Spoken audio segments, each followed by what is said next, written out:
इरा कामवार के साथ एक खानदानी तकरीब में शरीक होती है। जब वो इरफान साहब से मिलने के लिए आगे बढ़ती है तो वो फौरन गुस्से से मुंह फेर लेते हैं और सख्त लहजे में कहते हैं, तुम मेरे लिए उसी दिन मर गई थी जब तुमने इस बदतमीज शख्स से निकाह किया था। यह सुनकर कामवार भी खामोश नहीं रहता और जवाब देता है, मेरे इस रोई की जिम्मेदार आपकी बेटी खुद है। इसी ने मुझे इस कदर संदिल और बेहिस बना दिया है। इरफान साहब गुस्से में कहते हैं, अपनी फजूल बातें बंद करो, और यूं दोनों के दरमियान तल्ख कलामी शुरू हो जाती है। इरा ये सब बर्दाश्त नहीं कर पाती, आंखों में आंसू लिए वहां से निकल जाती है और सीधा अपने घर पहुंचती है। शदीद जहनी अजियत और गुस्से में वो खुद को नुकसान पहुंचाने की कोशिश करती है और जमीन पर गिरकर बेहोश हो जाती है। कुछ देर बाद जब कामवार घर पहुंचता है तो उसे इस हालत में देखकर घबरा जाता है और फौरन अस्पताल ले जाता है। डॉक्टर बताती है कि इसके हाथ से काफी खून बह चुका है और अभी तक इसे होश नहीं आया।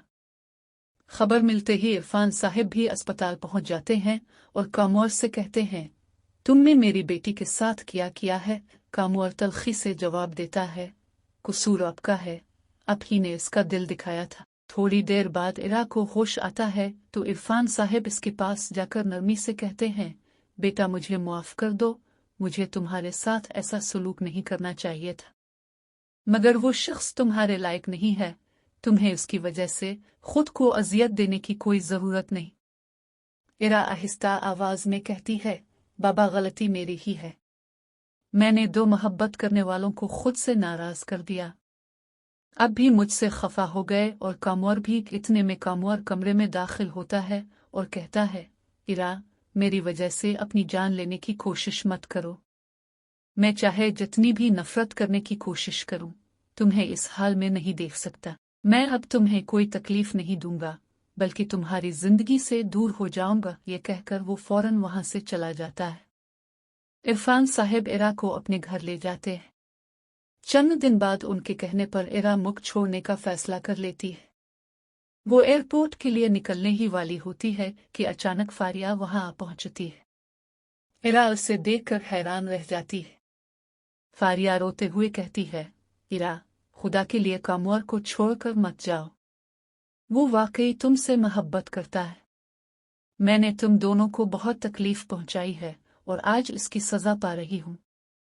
मेरी माँ बहुत बीमार है और मैं फिर से अकेली हो गई हूँ। इरफान साहब कहते हैं, बेटा इसकी बातों में मत आओ, ये जरूर कामवार की कोई चाल है। फारिया फौरन कहती है, ऐसा नहीं है, कामवार अस्पताल में, तुमसे दूर होकर उसने अपनी हालत मजीद खराब कर ली है।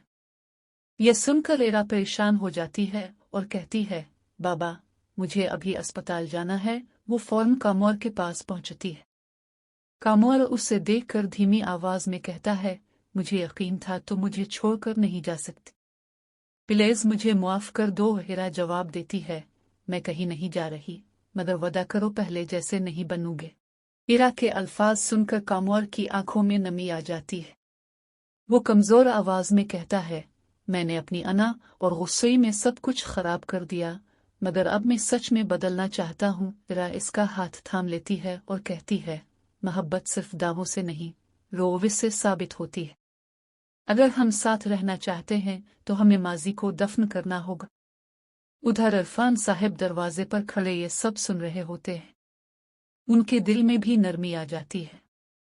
वो कमरे में आकर कहते हैं, अगर तुम दोनों वाकई एक दूसरे के साथ खुश रह सकते हो तो मैं मजीद रुकावट नहीं बनूंगा, मगर मुझे यकीन दिलाओ कि अब मेरी बेटी को आंसू नहीं मिलेंगे। कामवार सर झुकाकर वादा करता है कि वो इरा की इज्जत और खुशी का ख्याल रखेगा।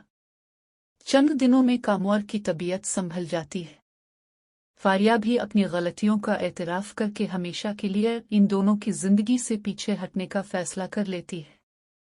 वो इरा से मुआफी मांगती है और कहती है, कभी कभी हम अपनी ख्वाहिशात में अंधे होकर दूसरों की खुशियां छीन लेते हैं, मगर अब मैं ऐसा नहीं करूंगी।